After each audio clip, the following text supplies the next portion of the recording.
Halo teman-teman, salam sehat selalu untuk kita semua. Kembali dengan saya, Bung Ropan. Dan kembali saya akan mereview hasil pertandingan yang berlangsung di Liga Premier Inggris untuk laga pada hari Minggu.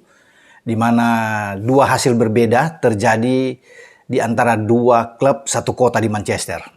Manchester Merah atau The Red Devils, Manchester United, di luar dugaan tumbang dari tamunya Brighton and Hove Albion dengan 1-2.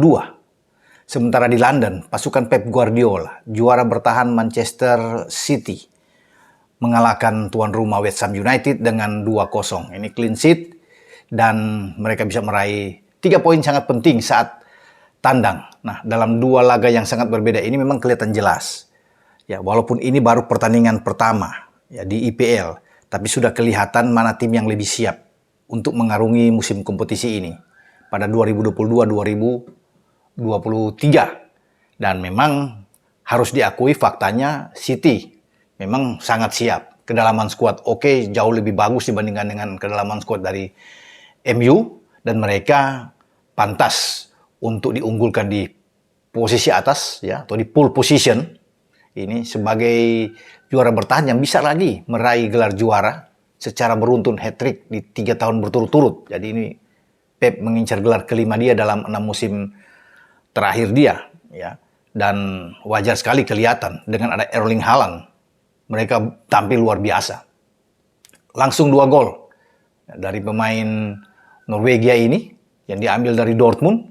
Dan brace dia itu semakin memantapkan ya, langkah bagi City untuk terus lebih konsisten lagi, karena pada pertandingan berikut mereka di kandang di Etihad akan menjamu Bournemouth. Bournemouth memang baru mengalahkan Aston Villa 2-0 di laga pembuka, tapi tim yang berpromosi ini bisa diatasi oleh City.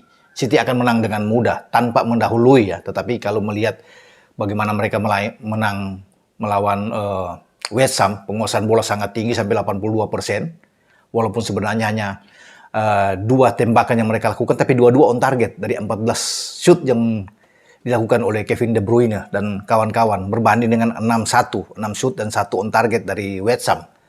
Tapi saya rasa ini permainan terbaik yang sudah ditampilkan oleh pasukan Pep Guardiola.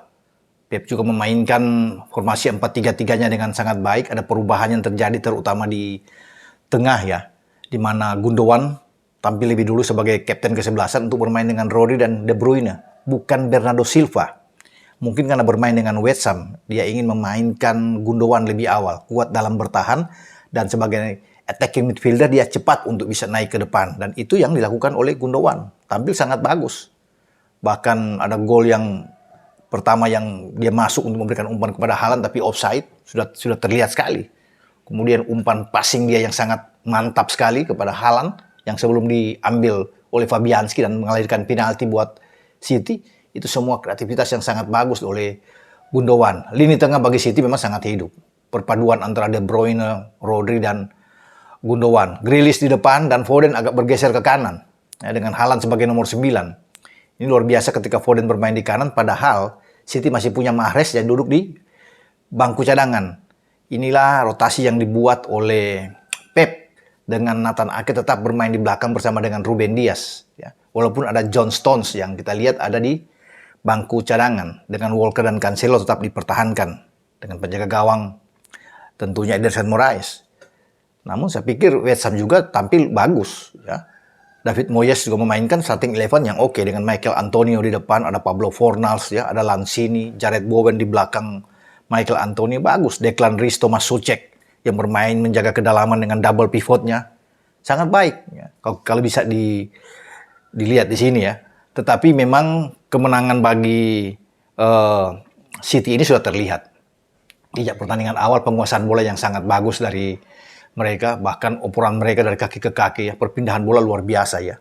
833 kali ya. Itu hampir saja bisa mendekati 900, ini luar biasa dengan hanya 200 sekian dari West Ham, dan mereka memang layak untuk bisa menjadi pemenang. Jadi kalau banyak yang mengatakan bahwa City masih punya kemungkinan untuk mempertahankan gelar, ya saya juga masih setuju. Walaupun di sana masih ada Liverpool, masih juga ada ancaman dari Arsenal, Spurs, dan Chelsea. Tapi saya kira mereka tetap akan ada di atas ya City ini. Nah, bagaimana dengan MU? Nah, kalau bicara dengan MU, saya pikir ini menjadi tantangan bagi seorang Erik ten Hag, dan itu sudah terlihat walaupun baru laga pertama. Saya sebenarnya ingin melihat apa yang harus ada spesial nggak yang akan dimainkan oleh ten Hag terhadap MU ini. Ada sesuatu yang baru nggak? Ternyata biasa-biasa aja, tidak ada yang spesial. Sama aja dengan cara bermain dari Ole Gunnar Solskjaer dengan MU-nya. Bahkan kalau dilihat dengan mereka kalah dan lawan 1-2 dari Brighton, masih musim lalu lebih bagus dengan Ole Gunnar Solskjaer. MU itu musim lalu 5 pertandingan pertama, di 5 pekan mereka meraih 13 poin. 4 menang dan 1 imbang. Mereka membuka laga dengan menang 5-1 atas Leeds. Ya, sebelum ditahan oleh Soton dan kemudian berturut-turut mengalahkan Wolves, mengalahkan Newcastle United dan West Ham United. Bahkan di pekan pertama, itu MU langsung memimpin klasemen. Bukan seperti sekarang, mereka keluar dari 10 besar dengan kekalahan ini. Ya, sampai di pekan keempat juga mereka memimpin klasemen saat mengalahkan Newcastle 4-1 musim lalu. Sebelum mereka kalah di pekan ke-6 dari Aston Villa dengan 0-1 di Old Trafford. Saya pikir ini luar biasa bagi pergerakan mereka di 5 pekan pertama. Sebelum Ole itu dipecat pasca kekalahan dari Watford ya dengan 4-1. Tapi kalau melihat dengan apa yang dialami oleh Ten Hag, ini berbahaya. Ya, bukan tidak mungkin juga Ten Hag siap-siap mendapat tekanan yang luar biasa dan bisa ada pemecatan. Ya, kalau bisa ada 5-6 kali kekalahan, bahaya buat Ten Hag. Kenapa? Karena mestinya ya, sekali lagi ini harga mati mereka harus 3 poin melawan Brighton. Oke, Brighton itu mengalahkan mereka pada musim kemarin, tapi bermain di Brighton 4-0. Ya, sebelum pertandingan berakhir pada musim yang lalu. Tetapi kan sebelumnya itu dari 4 pertandingan sebelumnya, 5 pertandingan juga sebelumnya menjadi milik MU, apalagi bermain di Old Trafford. Ini menjadi markas mereka dan sulit untuk bagi Brighton untuk bisa menang. Nah, makanya mereka harus menang. Tapi kalau saya melihat apa yang dimainkan oleh Ten Hag kemarin, pantas mereka kalah. Tidak ada kreativitas sama sekali. Ya, bermain dengan langsung main starting 11, 4-2-3-1 katakannya tampilkan di sana. Rashford coba bermain depan. Ini kan sesuatu yang saya pikir dari sini sudah kelihatan. Ini tidak akan jalan. Mestinya kan dari awal Ronaldo aja dimainkan. Makanya dalam gambar ini saya memperlihatkan bagaimana raut muka dari Ten Hag. Ya. Kemudian kita bisa lihat dengan Ronaldo ini dalam posisi tertinggal nih. Ya, dalam posisi tertinggal, tegang. Ya, bagi Ten Hag, dia salah sebenarnya untuk memainkan langsung dengan Fred, McTominay, ya, menjaga kedalaman double pivotnya, ada Eriksen memang bermain sebagai nomor 10, Eriksen oke. Tetapi Eriksen ini kan sudah tidak sebagus ketika dia ada di Spurs. Itu puncaknya di sana. Sebelum dia dilepas ke Inter dan terjadi musibah di Euro, dia balik ke Brentford dan sekarang diambil walaupun secara gratis. Tapi ya tidak ada pembelian-pembelian pemain yang bagus. Lisandro Martinez juga saya pikir nggak seperti ekspektasi banyak orang. Sulit dia. Ya biasa-biasa aja. Mainnya biasa-biasa sama seperti Lindelof sama Eric Bailly atau apalagi ada Varane. Ya kalau bisa dilihat. Dan kita bisa tahu dia dapat kartu kuning kemarin. MU itu stres, frustrasi bermain. Dari 5 kartu kuning, 4 dari MU. Ya. Selain Martinez ada Luke Shaw, ada Maguire, McTominay, kartu kuning. Semuanya. Sementara dari Brighton cuma 1. Leandro Trossard yang mendapat kartu kuning. Lihatlah cara mereka bermain. Di mana Sancho? Nggak ada apa-apanya. Tidak sesuai dengan harganya. Bermain mati, hilang sama sekali. Ya, termasuk Rashford di depan. Kreativitas juga. Bruno Fernandes. Nggak ada sama sekali. Praktis yang bekerja keras mungkin cuma Eriksen kalau saya lihat kemarin. Ya. Tidak ada bantuan sama Fred. Habis, hancur. McTominay. Jadi wajar kalau ditarik keluar oleh Ten Hag kemarin. Ya, ada 5 pergantian. Namun 5 pergantian pun yang dilakukan oleh Ten Hag itu tidak mampu mengubah keadaan. Malaysia masuk menggantikan juga Shaw di sana. Nggak ada arti sama sekali ya. Elanga juga masuk, Donny van de Beek juga ikut masuk. Saya pikir mereka sudah terlanjur kalah. Udah dengan kekalahan 2-0 udah tertinggal duluan. 2 pertama berat.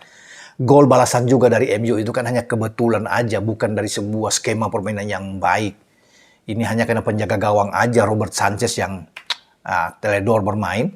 Sehingga bola itu dalam scrimmage bisa masuk. Jadi keberuntungan saja gol balasan ini. Ya, kita ingin melihat bahwa terjadi gol yang sangat baik.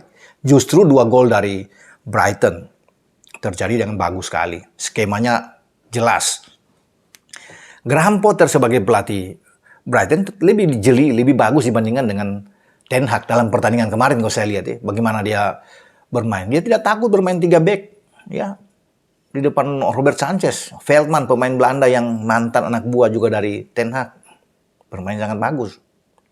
Kemudian Webster, Louis Dunk. Ini 3 pemain yang sangat kuat. 3-4-3. Ya. Caicedo di tengah. Ya, McAllister.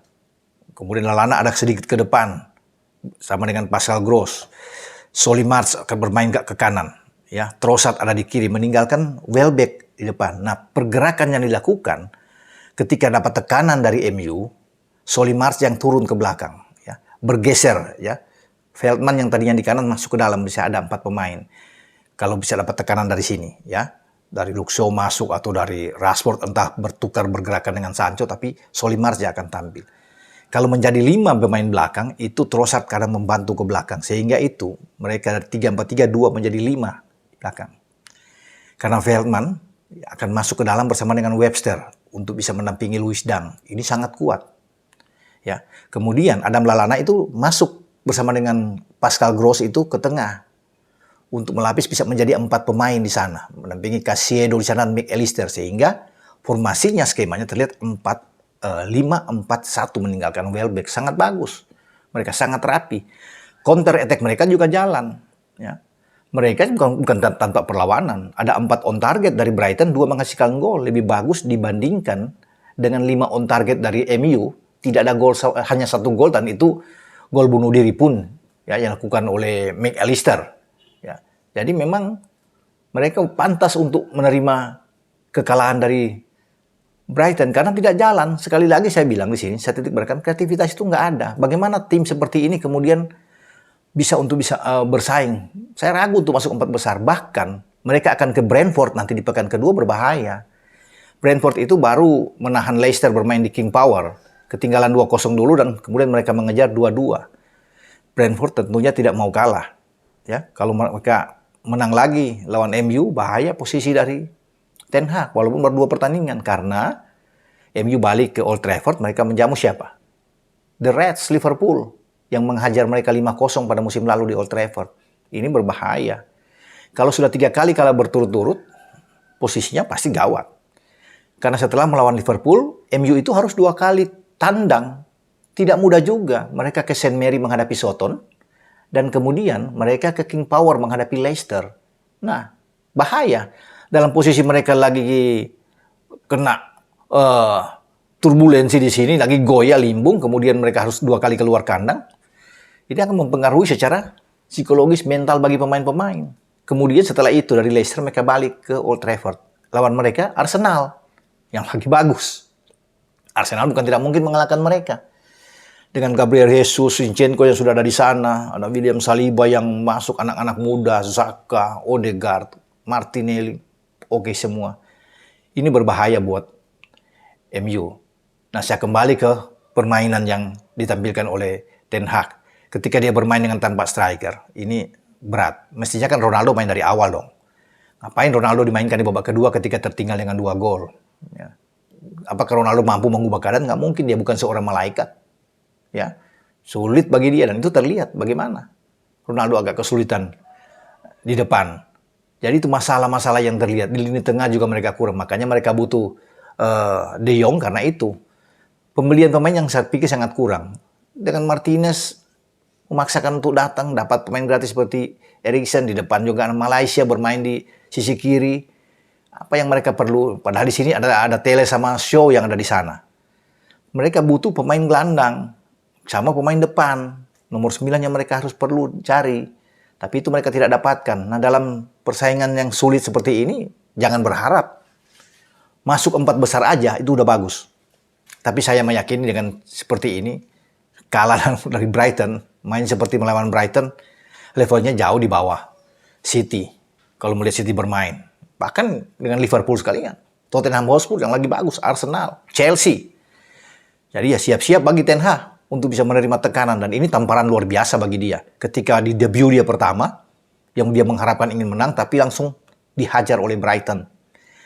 Kalau mungkin mereka kalah dengan City, dengan Liverpool di kandang pertama, dengan Arsenal, Spurs, Chelsea, ya masih bisa diterima lah. Tapi Brighton yang memukul mereka.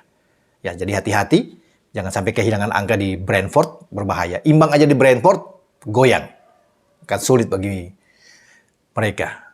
Dan ini kelihatan. Sekali lagi bagi Ten Hag, ini IPL, bukan Eredivisie. Ya. Dan dia harus merasakan ini. Ini bagus buat Ten Hag, biar dia bisa terbuka mata dia. Ya, bahwa tim-tim yang di luar dugaan pun yang tadinya di atas kertas mereka bisa menang, mampu mengalahkan mereka. Oke, sampai di sini dengan apa yang terjadi ya, dari MU yang kalah di depan publik sendiri dan membuat mereka sekarang terlempar jauh di klasemen dan harapan untuk bisa menjadi juara. Walaupun ini pertandingan pertama, masih banyak 37 pertandingan ke depan. Orang masih bisa, ini masih bisa berubah. Tapi main seperti itu, apakah dijamin? Mungkin bagi penggemar MU juga lihat, ini kok nggak ada perubahan biasa-biasa aja. Nggak ada yang istimewa kemarin. Sesuatu yang kita lihat bagus. Ya, jadi jangan tertipu dengan pramusim yang dianggap oke, tapi kesininya kelihatannya udah menurun kan. Setelah menang melawan Liverpool, melawan Melbourne Victory, melawan Crystal Palace, ya, mulai hampir kalah melawan Aston Villa 2-2, dikalahin oleh ATM, ditahan oleh Rayo Vallecano, dan puncaknya di sini, kalah dari Brighton. Oke, sampai di sini pembahasan kita, review di IPL. Sampai jumpa pada next video. Ciao.